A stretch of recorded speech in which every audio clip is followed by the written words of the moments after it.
Guys, so tapos na tayo mag-color. So ito na yung result ng aking buhok. So very successful siya guys. Ang ganda niya, ayan siya.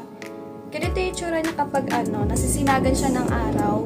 May pagka-orange and also red. Kasi, kaya medyo red siya rito guys. Kasi di ko nasabi sa vlog ko na hinaluan ko siya ng burgundy.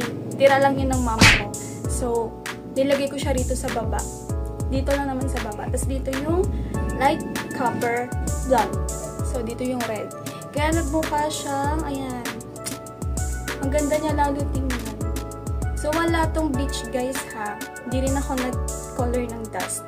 So, diretso na siyang color na ganito.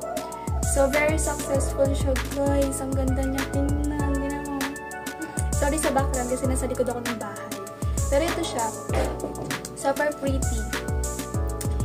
So, thumbs up kasi ang ganda niya tingnan. Para na rin siyang red.